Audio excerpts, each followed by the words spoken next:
So first of all, we're going to talk about the objectives of teacher evaluation. Uphold and promote KBS1 goal, which is excellence in education. Improve student learning. The third one is assess overall contributions to the school.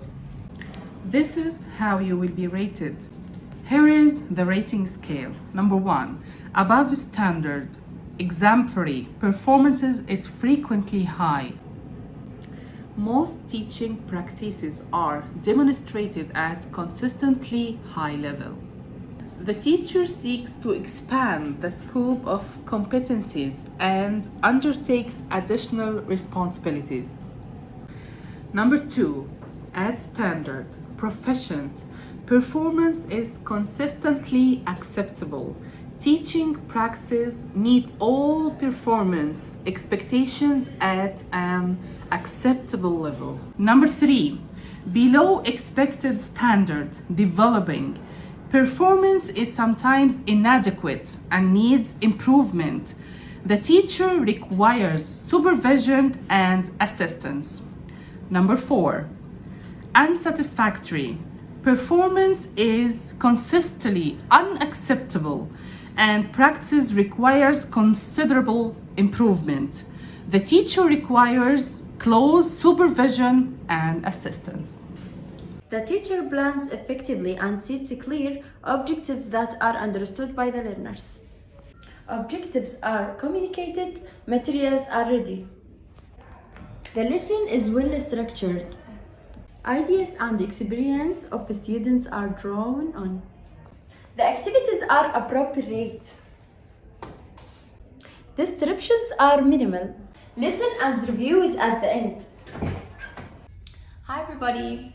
Okay, so the point I'm going to be elaborating on is the teacher creating an atmosphere for conducive learning. So the things that they'll be looking for is, do you foster a climate of trust?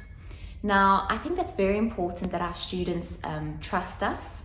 And we do that by leading by example. That's a good one. Establishing an atmosphere where there's mutual respect. So us respecting the students shows them the way in which they need to respect us. The next point, a tidy classroom. Okay, I always make sure that my students pick up the mess because it's not really pleasant to work in a classroom where there's papers everywhere, and it kind of indirectly creates an environment of disorder.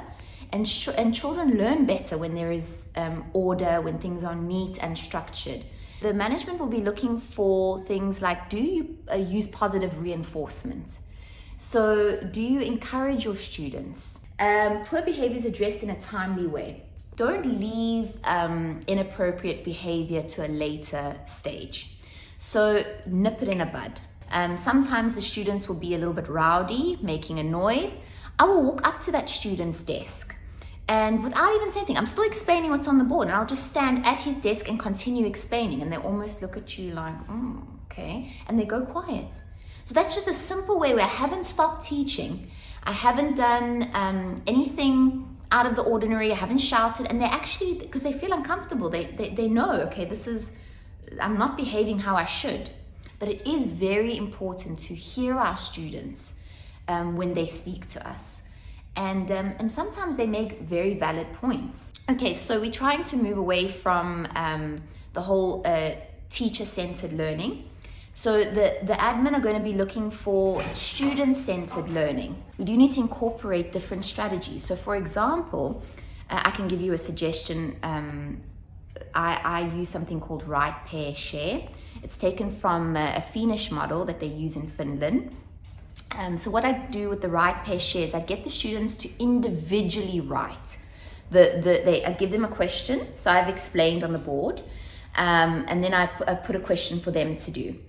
And I make sure that it is of standard. I don't just give easy examples and then give them hard. I don't do easy examples and then give them hard examples to do on their own. I like to do easy, medium, difficult, and then I like them to try on their own. So now, for example, I've explained on the board, then I will put up a few examples, maybe 3 questions on the board, and I get them to individually solve. Then what they can do is, students are sometimes unsure. So the confidence is key. So what we do with the pair part is they turn to the person next to them and they collaborate. They share, then they can refine their answer. Aha, okay, maybe, etc. So the share component is me standing at the board and I will write down, even if it's wrong, I will note their answers on the board and then we will discuss it. And it will also allow you to address common misconceptions that the students make, which will help them when they are studying, and then they will obviously do better in the test. The teacher shows good subject knowledge and understanding. Knowledge is relevant. Allow critical thinking and problem solving. Modify instructional techniques to meet the needs of ESL students. Hello everyone, this is Ms. Hidayah.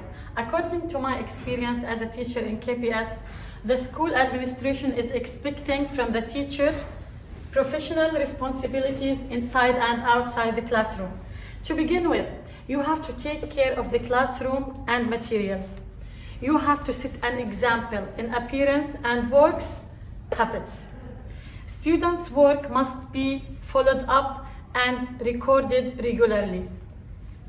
You have to be punctual and vigilant. That means you have to be on time always.